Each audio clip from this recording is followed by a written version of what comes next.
Hi, this is Liqian Ren, Director of Modern Alpha Wisdom Tree ETFs. Welcome to China of Tomorrow podcast series, where we navigate China, India, Japan, and the broader emerging markets with members of Wisdom Tree and other industry leaders. Hi, this is Li Chen, China of Tomorrow podcast, January 8th, 2024.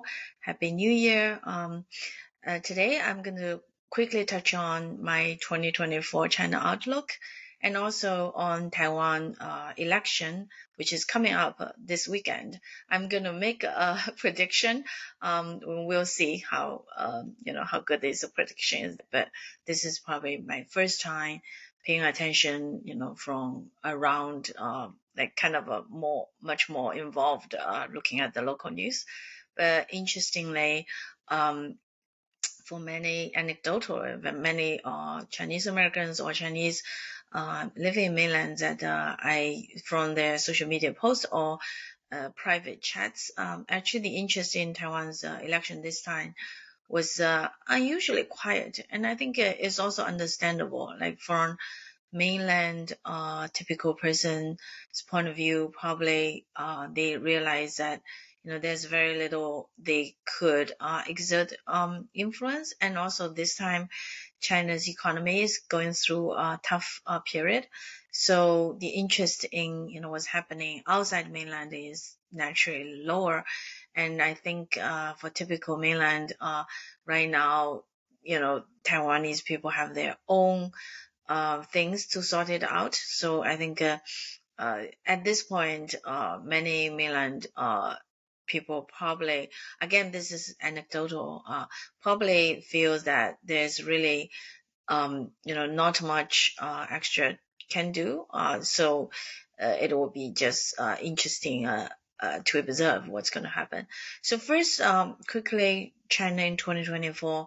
I think, again, those of you who've read my blogs and follow me on Twitter or hear this podcast will probably know my my stance on the housing market and the bubble that has burst in China has generally been a little bit negative, which it doesn't really cheer me up that some of those negative readings were proven to be the case.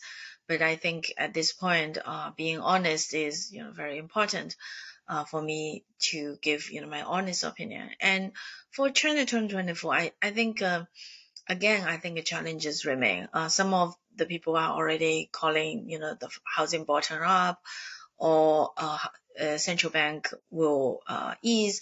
And I do not agree. I think housing still have some way to go.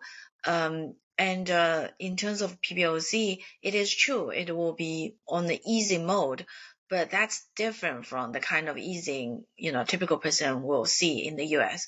And that is, I think I wrote a blog on People's Bank of China, which is China's central bank, I think at least 2 years back, and the framework is still applies because they've been quite consistent. The central bank will step in when there is really very big negative sentiment and negative data release and liquidity crunch. So they always step in those kind of situations, but they almost never proactively step in. So yes, this year China will be in the easy mode because the economy is still quite weak. But I don't think when people say, hey, because it's easing, then there will be significant stimulus. That's really using the U.S. mindset to analyze China. In terms of the top government theme in China, last year on my Twitter tweets, I've repeatedly said the phrase high quality growth. In Chinese, it's called 高质量发展. That was the theme, and this year is continue to be the theme.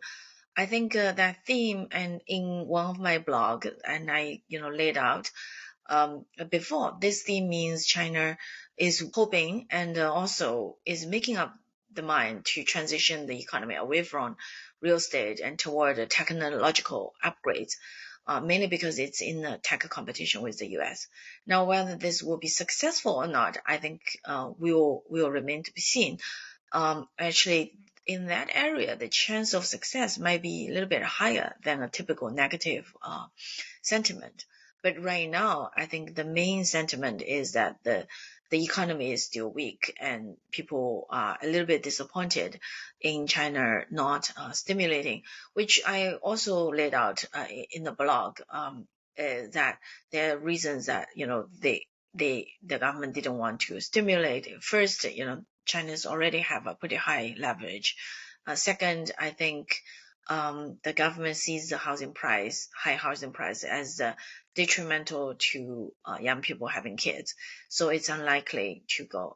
But the most important thing is that China now being the second economy is direct, an US target, and technological upgrades now becomes much more kind of existential for China, because it needs to develop technology to make its products competitive, and also upgrade to a higher kind of value add chain.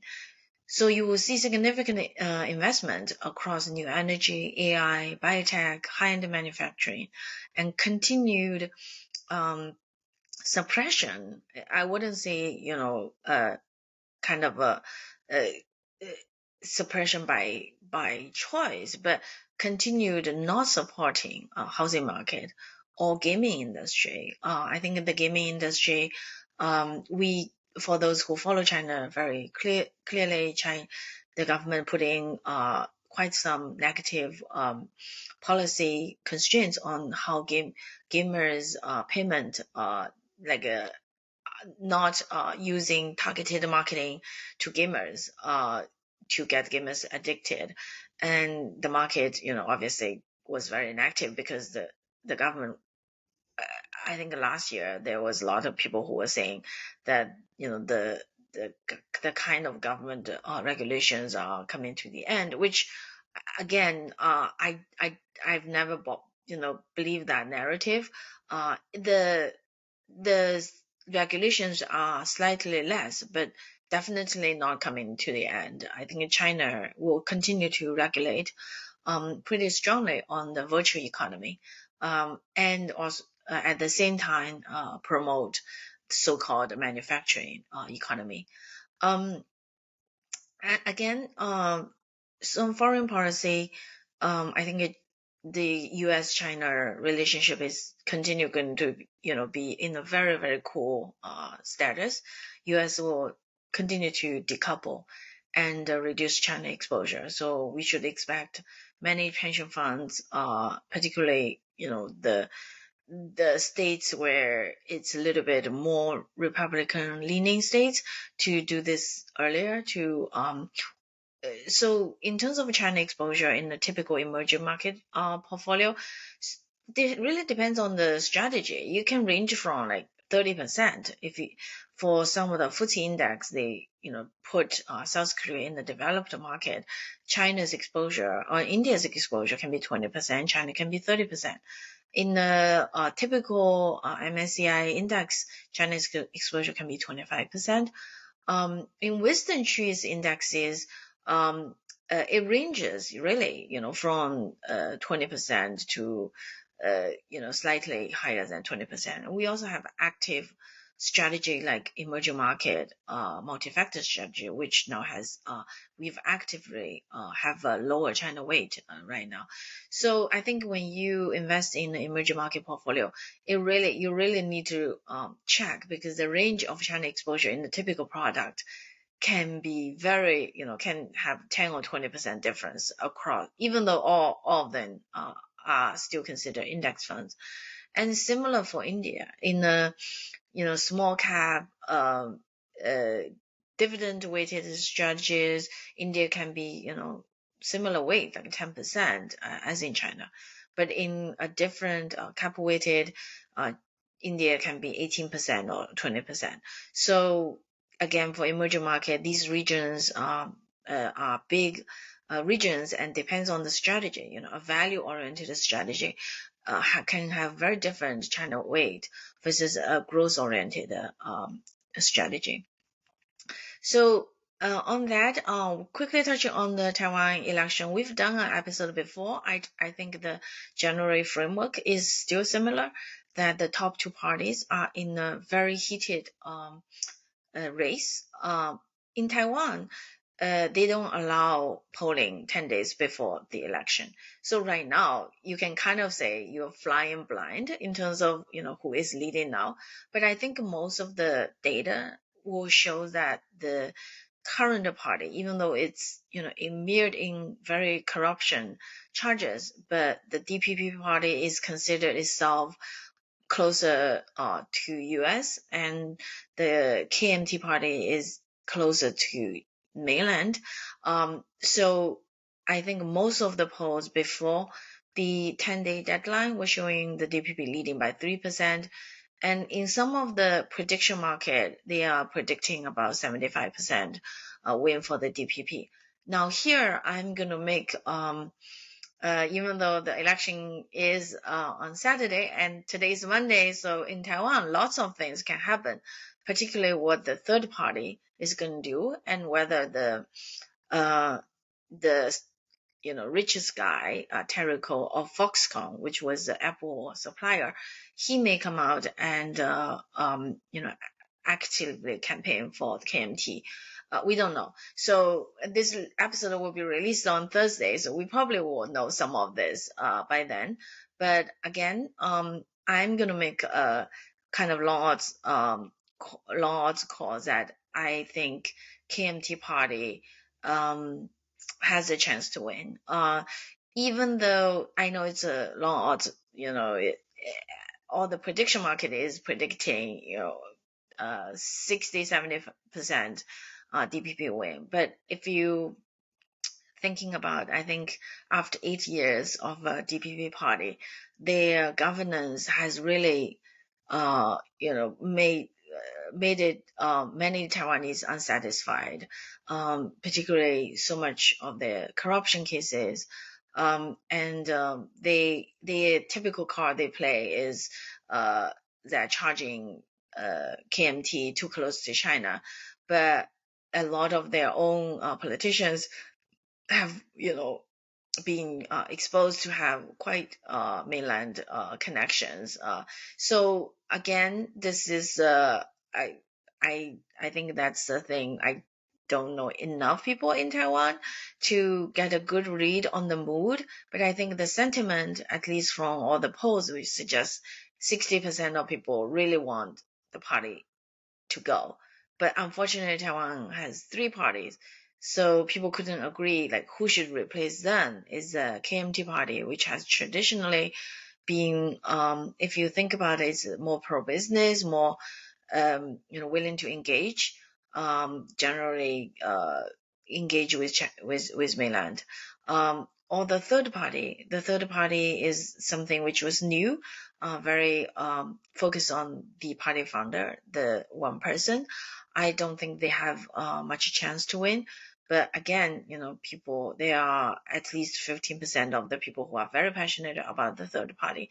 And I think Taiwan, because the way they set up doesn't have a runoff system, which actually increases the uncertainty for Taiwan's political. In that way, Taiwan's political risk, has increased. But I think if enough people feel that there is, need for change, then a lot of the DPP voters might stay at home. So again, Taiwanese polls are very unreliable. If you look at past, there is like their polling is so many times it's very off to the final actual vote. So I think that's why even in the polling that's close, that's about 3% difference right before the 10-day, the 10-day before next the upcoming on Saturday. The difference was 3%, and that's totally within the kind of polling band that Taiwanese polling has shown to the difference between the actual votes versus adjusted polling. Even you adjust for the voting. So I think this time it if the final results are showing to be the DPP leading 3% of the KMT, that in that way might be good news that Taiwan's polling is getting better. But if I base on most of the data in existence of Taiwan's couple elections, that's why I think at this point it's a coin toss. So since it's a coin toss, and just looking at some of the sentiment, I will, probably put in the long odds prediction for the KMT. Again, this is my first time, so could be wrong, but I'm making this call based on what I have, been consistently looking at the numbers and the news in Taiwan. So by Saturday night, I think it will be Saturday morning in the U.S. We'll find out who's after, if the DPP wins, what's to expect. I think definitely China mainland and Taiwan will be in a trade conflict, mainly because many people probably not quite aware. In terms of per capita, Taiwan runs significant trade surplus to mainland. Actually, it's one of the few places mainland China runs huge surplus. In per capita, its surplus is even bigger than the U.S. surplus against China. Like if Taiwan were as big as the U.S., their surplus, they sell even more to mainland than in terms of the scale of China sell to the U.S. So you can understand how much the mainland used to kind of feel that giving these favored treatment to Taiwanese companies would convince Taiwanese people that independence is not an option. But so far it doesn't seem to be working that much. So I think the mainland is going to change its strategy. It is going to start a trade conflict if DPP wins, because DPP has always used this. They've captured all the benefit. Like, they are against these trade agreements with mainland, which benefit Taiwan. But as soon as when they were in power, they just kept those benefits and reaped all the benefits of it. So right now, I think mainland China is probably getting a little bit impatient. So if DPP gets in power, expect a significant trade I wouldn't say trade war, but really in terms of the kind of trade conflict that U.S. is engaging on. The last thing is, even if DPP is elected, I don't think there will be much risk of military conflict in the next 2 or 3 years. I think that it has always been quite hyped by the U.S. and social media in some way, by not everybody in the U.S. I think many people, including myself, I really believe, I don't think in near term there's much military conflict, because both U.S. and China, through President Xi and President Biden's meeting in San Francisco, has already shown that they want to make sure the worst things doesn't happen, because it really it's not a life and death issue.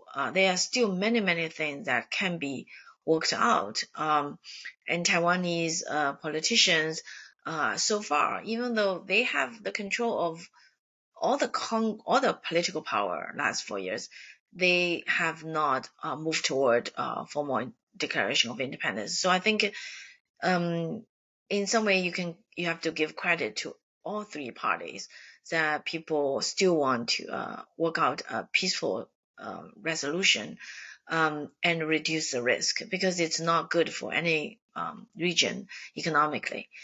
So I think if KMT wins, that's actually a little bit more interesting, because this election for mainland is definitely different from before. Because before, if KMT wins, mainland will be much more willing to give even more benefit to Taiwan. But I think at this point, the strategy is going to change. The mainland is going to go to the other way around. It's going to make sure it's very easy for Taiwanese to go live and work in the mainland, instead of, asking Taiwan to be open to the mainlanders to go, because that been very difficult with the DPP party. If the KMT party is in power, I think that will restore faster. So, mainlanders right now cannot go as a travel group, I think, easily. So there's very few people traveling to Taiwan after the COVID, because of the restrictions. Taiwanese, put it in. They still have not taken off a lot of restrictions, and mainland have not completely taken off the restrictions either, because it's waiting for the election to finish, and then decide which party to work with and what kind of policies to propose. But one thing is pretty clear. I think China mainland is pirating, even like essentially giving close to the same kind of residency status of a typical mainlanders have. So a typical Taiwanese person can go get one of those residency card, and almost like a mainland residency, to access a lot of the convenience of living and working in the mainland. I think that's what, at least from most of the top leadership policy director, that is the main thing, regardless which one wins. So anyway, it's probably one of the most important election happening, and it will move the market. Uh, uh, we will see. Sometimes by Thursday, Friday, the market might already get some sense. As I think by Friday, some of the news will come out, such as whether the third party candidate will be willing to, because they have very little chance to win, be willing to throw some kind of favors to KMT, or whether the Terrigal, which I expect him to come out, and finally he was not very happy with KMT. He wants to win the nomination but didn't. But we'll see whether he is willing to come out, and whether that's enough. So one of a very, I think, important elections, and one of the elections that's definitely going to move at least the Asian markets on Monday, or next Monday. So thank you for staying with us, and please give us feedback, and hopefully to bring more regular update on China. And if you have any questions, reach out to our strategists on our website, wisdomtree.com. We have really, really great blog content. Our blogs usually 2-page, but on the topic that's timely, and also a lot of our blogs have quite a staying shelf power. So I will highly recommend you check us out. And I'm also on Twitter, YouTube, hopefully bring better, to try to understand China better. I'm also trying, I think, some of the political read is not easy for me, because I was not trained to understand. But I think go with I think be humble, and also go with the framework. So I have a framework of my own, and then use the basic, some of the basic economics. For example, like housing, my framework has always been that the main thing that impacting the housing price is leverage plus the expectation change. The expectation the housing price always go up, and the main thesis change, and that change is going to impact more than anything else. So I think if you have a framework of China, and then the framework is good, then you can build up from there, and then kind of better understand China. Particularly, for China's macro, I think, for example, PBOC, I've tweeted quite sometimes that I think many people in a couple months ago was betting significant devaluation of Chinese currency, and at that time, we continue to say, like, look, PBOC does have a lot of tools to manage China's currency, And it is true, the weak economy is going to put pressure on Chinese currency, but it's unlikely to have significant, a sudden, so anyway, or sudden devaluation. So I think, again, for these issues, it's not as easy to, explain in 10 minutes, but hopefully when we, talk about these topics enough, and then gradually you'll understand, my framework and how I look at it in China. And I think probably that's also help people understand why, a couple months ago, even though we were, putting on the hedge for risk purposes, and also because we were paid to hedge, we were not betting significant Chinese currency devaluation. And I think that is another institutional setup of China, which people need to understand, that if you just use the emerging market framework or just use the U.S. framework, that's going to be not quite good in understanding China. Okay, thank you, and we'll talk in 2 weeks. Thanks.